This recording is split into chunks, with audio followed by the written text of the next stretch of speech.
श्री गणेशाय नमः। नमस्कार दोस्तों, स्वागत है आपका आपके अपने YouTube चैनल पर। दोस्तों, आज के वीडियो में आप जानेंगे कि सावन में अधिक विनायक चतुर्थी व्रत कब है। आप जानेंगे इसके शुभ मुहूर्त के बारे में, साथ ही आप जानेंगे इसका पूजा विधि एवं मंत्र के बारे में, एवं आप जानेंगे सावन विनायक चतुर्थी व्रत के महत्व के बारे में। तो चलिए दोस्तों, शुरू करते हैं आज का वीडियो। दोस्तों, हिंदू पंचांग के अनुसार प्रत्येक माह के शुक्ल पक्ष की चतुर्थी को विनायक चतुर्थी मनाई जाती है। सावन मास में 21 जुलाई को अधिक विनायक चतुर्थी है। ज्योतिषियों के माने तो 18 जुलाई से लेकर 16 अगस्त तक मलमास है। मलमास पड़ने के चलते यह अधिक विनायक चतुर्थी कहलाएगी। इसी दिन देवों के देव महादेव के पुत्र भगवान गणेश की पूजा की जाती है। साथ ही विशेष कार्य में सिद्धि प्राप्ति हेतु उनके निमित्त व्रत उपवास रखा जाता है। भगवान गणेश को विघ्नहर्ता और सिद्धि विनायक भी कहा जाता है। अतः विनायक चतुर्थी पर भगवान गणेश की पूजा करने से व्यक्ति के जीवन में व्याप्त सभी दुख, संकट, काल और कष्ट दूर हो जाते हैं। साथ ही विशेष कार्य में सिद्धि प्राप्त होती है। इसके अलावा साधक के घर में सुख और समृद्धि आती है। तो आइए दोस्तों, इस वीडियो में हम जानें पूजा के शुभ मुहूर्त, तिथि और विधि के बारे में। दोस्तों, पंचांग के अनुसार सावन माह के शुक्ल पक्ष की चतुर्थी 21 जुलाई को प्रातः काल 6:58 पर शुरू होकर अगले दिन सुबह 9:56 पर समाप्त होगी। सनातन धर्म में उदया तिथि मान है, अतः 21 जुलाई को विनायक चतुर्थी है। साधक सुबह 10:44 पर भगवान गणेश की पूजा कर सकते हैं। यह समय पूजा के लिए शुभ है। साथ ही चौघर या तिथि अनुरूप भी पूजा कर सकते हैं। दोस्तों, विनायक जी की कृपा से हमारे घर में सुख और समृद्धि बनी रहे, इसके लिए हमें इनकी पूजा विधि के बारे में जानना बहुत जरूरी है। तो चलिए दोस्तों, हम देख लेते हैं विनायक चतुर्थी की पूजा विधि के बारे में। तो दोस्तों, विनायक चतुर्थी के दिन ब्रह्म बेला में उठे। अब भगवान गणेश को प्रणाम कर दिन की शुरुआत करें। इसके पश्चात घर की साफ सफाई करें। साथ ही गंगा जल छिड़क कर नकारात्मक शक्तियों को दूर करें। नित्य कर्मों से निवृत्त होकर गंगा जल युक्त पानी में स्नान करें। इस समय आचमन कर स्वयं को शुद्ध करें। अब पीले रंग का वस्त्र धारण करें। तदुपरांत सूर्य देव को जल अर्पित करें। इसके बाद पंचोपचार कर भगवान गणेश की पूजा पीले रंग के फूल, फल, हल्दी, चंदन, अक्षत, कुमकुम, दूर्वा और मोदक से करें। इस समय निम्न मंत्र का उच्चारण करें। वक्रतुंड महाकाय सूर्यकोटि समप्रभ निर्विघ्नं कुरु मे देव सर्व कार्यसु सर्वदा। दोस्तों, पूजा के समय गणेश चालीसा, गणेश स्तोत्र, स्तुति और गणेश कवच का पाठ करें। अंत में आरती अर्चना कर सुख समृद्धि और धन वृद्धि की कामना करें। दिन भर उपवास रखें और संध्या काल में चंद्रदेव की विधिवत पूजा करें।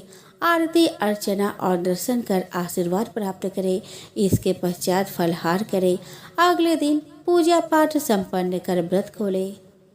आइए दोस्तों, अब जान लेते हैं अधिक मास विनायक चतुर्थी के महत्व के बारे में।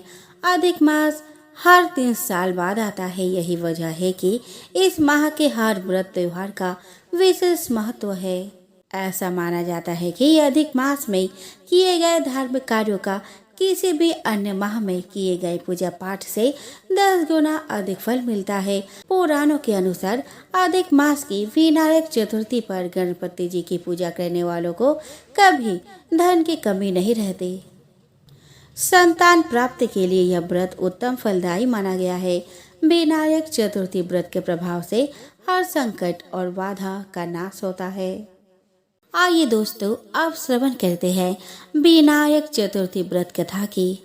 तो दोस्तों, श्री गणेश चतुर्थी व्रत के पौराणिक कथा के अनुसार एक बार भगवान शिव तथा माता पार्वती नर्मदा नदी किनारे बैठे थे। वहां माता पार्वती ने भगवान शिव से समय व्यतीत करने के लिए चौपर खेलने को कहा। शिव चौपर खेलने के लिए तैयार हो गए, परंतु इस खेल में हार जीत का फैसला कौन करेगा, यह प्रश्न उनके समक्ष उठा। तो भगवान शिव ने कुछ दिन के एकत्रित कर उसका एक पुतला बनाकर उसकी प्राण प्रतिष्ठा कर दी और पुतले से कहा कि बेटा, हम चौपर खेलना चाहते हैं, परंतु हमारी हार जीत का फैसला करने वाला कोई नहीं है। इसीलिए तुम बताना कि हम दोनों में से कौन हारा और कौन जीता। उसके बाद भगवान शिव और माता पार्वती का चौपर खेल शुरू हो गया। यह खेल 3 बार खेला गया और संयोग से तीनों बार माता पार्वती ही जीत गई। खेल समाप्त होने के बाद बालक से हार जीत का फैसला करने के लिए कहा गया, तो उस बालक ने महादेव जी को विजयी बताया। यह सुनकर माता पार्वती क्रोधित हो गई और क्रोध में उन्होंने बालक को लंगड़ा होने और कीचड़ में पड़े रहने का श्राप दे दिया। बालक ने माता पार्वती से माफी मांगी और कहा कि यह मुझसे अज्ञानतावश ऐसा हुआ है, मैंने किसी द्वेष भाव से ऐसा नहीं किया। बालक द्वारा क्षमा मांगने पर माता ने कहा कि यहाँ गणेश पूजन के लिए नाग कन्या आएंगे, उनके कहे अनुसार तुम गणेश व्रत करो, ऐसा करने से तुम मुझे प्राप्त करोगे। यह कहकर माता पार्वती शिव के साथ कैलाश पर्वत पर चली गई। 1 वर्ष के बाद उस स्थान पर नाग कन्याएं आई। तब नाग कन्याओं से श्री गणेश की व्रत की विधि मालूम करने पर उस बालक ने 21 दिन लगातार गणेश जी का व्रत किया। उसकी श्रद्धा से गणेश जी प्रसन्न हुए। उन्होंने बालक को मनोवांछित फल मांगने के लिए कहा। उस पर उस बालक ने कहा कि हे विनायक, मुझ में इतनी शक्ति दीजिए कि मैं अपने पैरों से चलकर अपने माता पिता के साथ कैलाश पर्वत पर पहुंच सकूं और वे यह देखकर प्रसन्न हो। तब बालक को वरदान देकर श्री गणेश अंतर्ध्यान हो गए। इसके बाद वह बालक कैलाश पर्वत पर पहुंच गया और कैलाश पर्वत पर पहुंचने की अपनी कथा उसने भगवान शिव को सुनाई। चौपर वाले दिन से माता पार्वती शिव जी से विमुख हो गई थी, अतः देवी के रुष्ट पर भगवान शिव ने भी बालक के बताए अनुसार 21 दिनों तक श्री गणेश का व्रत किया। इस व्रत के प्रभाव से माता पार्वती के मन में भगवान शिव के लिए जो नाराजगी थी वो समाप्त हो गई। तब यह व्रत विधि भगवान शंकर ने माता पार्वती को बताई। यह सुनकर माता पार्वती के मन में भी अपने पुत्र कार्तिकेय से मिलने की इच्छा जागृत हुई। तब माता पार्वती ने भी 21 दिन तक श्री गणेश का व्रत किया तथा दुर्वा, फूल और लड्डुओं से गणेश जी का पूजन अर्चन किया। व्रत के 21वें दिन कार्तिकेय स्वयं माता पार्वती जी से आ मिले।